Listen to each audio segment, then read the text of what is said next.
They call him the brain of modern football, the master of possession, the prophet of the press. But let me ask you something. Would he still be a genius if he had to build with scraps? Would Pep Guardiola still dominate world football if he didn't have the golden key to football's richest doors? What if the trophies weren't just won on the pitch? What if they were bought in boardrooms? Because here's the uncomfortable truth. Genius gets a lot easier when you're holding a blank check. This is the story of a man with two shadows. In one light, he's a revolutionary, the man who turned football into choreography, who took tiki-taka from art to war tactic.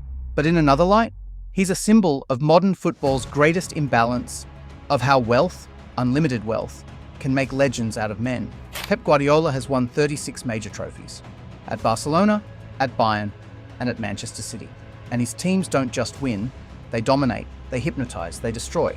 But here's the thing, he's never had to build from the mud, never managed a team without the best tools in the sport. So what happens when we pull the curtain back? What do we find behind the tactics, the trophies, the suits? This is the rise of Pep Guardiola and the machine that built him.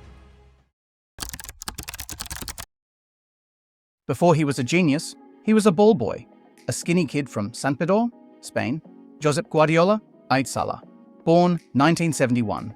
Not the fastest, not the strongest, but always thinking, always watching. By age 13, he's at La Masia, FC Barcelona's sacred youth academy. A place built on one man's vision, Johan Cruyff. Cruyff saw football not just as a game, but as geometry, space, angles, movement, thinking. And Pep? Pep was his perfect disciple. Not flashy, not a dribbler, but a brain on legs. Cruyff called him the pivot, the one who connects it all, like a jazz drummer, setting the rhythm no one else hears. By 1991, Pep's starting for Barcelona's first team. By 1992, he's a European champion. But even then, he looked like a coach, spending hours studying opponents, debating philosophy, asking questions players usually don't. Fast forward to 2007. Pep is coaching Barca B, no experience with big clubs, no major credentials. But the board sees something. Not just a former player, a mirror of Cruyff. And when Frank Rijkaard is dismissed in 2008, they make the boldest move in club history. They hand the keys to a rookie coach with a wild idea. Pep's first act? Ruthless. He offloads Ronaldinho. Eto'o is almost gone. Deco too. Why? Because he doesn't just want good players, he wants total control. He brings in Gerard Piqué from United, promotes Sergio Busquets, a 20-year-old no one's heard of, gives freedom to young Lionel Messi. And then he draws his masterpiece, Messi as a false nine, a front three that moves like water, midfielders who pass teams to death. Tiki-taka wasn't invented by Pep, but he weaponized it. The results? In his first season, he wins everything. La Liga, Copa del Rey, Champions League, that 2009 final against Manchester United, a tactical checkmate. United were Europe's most powerful side. Ronaldo, Rooney, Vidic, Tevez. But Pep made them look ordinary. 2-0, total control. And Messi headed in a goal, all 5'7" of him. Guardiola's system turned Messi into a god, but the question now rises, was Pep the genius? Or did he just unlock the greatest player of all time? Winning changes things, but for Pep, it sharpened the obsession. He started making surgical changes, tactical experiments, but he also started spending. In 4 seasons at Barcelona, he spent over 340 million euros. Zlatan Ibrahimovic, Alexis Sanchez, David Villa, Mascherano, Cesc Fabregas, names that cost gold, but they didn't all work. Zlatan especially, a 69 million euro signing, clashed hard. Zlatan once said, "Guardiola was a coward, I was a lion, and he wanted sheep." And maybe he was right, because Pep doesn't want players who think for themselves. He wants players who think like him. Those who don't, they sit, and the more he tweaked, the more he lost something. Joy. By 2011, he looked burnt out. Barca lost La Liga to Mourinho's Real Madrid, and in 2012, they fell in the Champions League semi-final. That summer, Pep walks away, says he needs rest.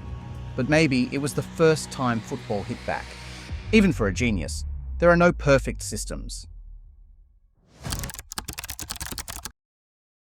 Pep resurfaces in Germany. Bayern Munich, a club that just won the treble under Jupp Heynckes. A machine already built, already ruthless. Pep adds his own oil, changes Lahm into a midfield general, turns Bayern into pass monsters. adds Thiago from Barca. Wants Götze, and he gets him too. He dominates the Bundesliga. 82 points in his first season. Pep ball works. But Europe is cruel. In 2014, Bayern are smashed 5-0 on aggregate by Real Madrid. In 2015, Messi humiliates Boateng. In 2016, Atletico knocked them out on away goals.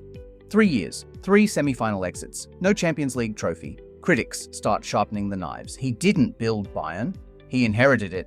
He spent over 200 million euros, had the best squad in Germany, and still fell short.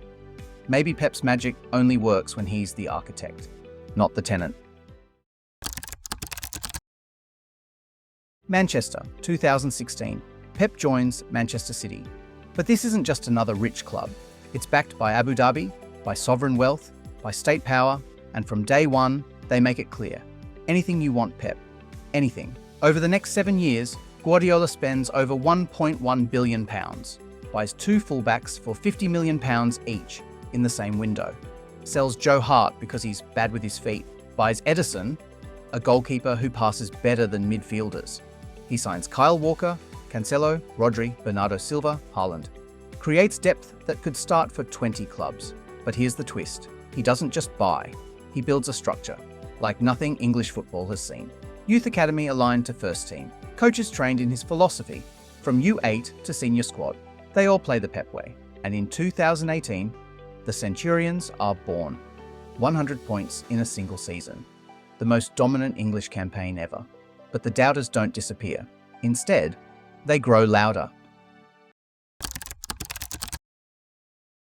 City win again in 2019, again in 2021, again in 2022. Domestic dominance like clockwork. But the Champions League, it haunts Pep. In 2020, he loses to Lyon.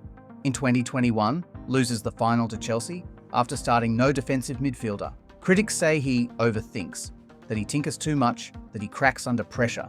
Then, 2023, the treble, Premier League, FA Cup, Champions League. City beat Inter 1-0 in the final. It's not beautiful, but it's controlled. Pep finally climbs the mountain again, and yet the financial whispers grow louder. City are under investigation for over 100 breaches of financial rules. Their sponsorships questioned. Their revenue streams inflated. In the end, we ask, is this sport or is it science with no ethics? Let's strip it down. Pep Guardiola is not just a coach. He's a designer, a choreographer, a conductor. He sees football as space, as movement, as control. He doesn't scream from the touchline. He orchestrates. He turns fullbacks into midfielders, turns midfielders into defenders. He coached Messi, but also turned Delph into a left back, John Stones into a pivot, Mahrez into a touchline dictator.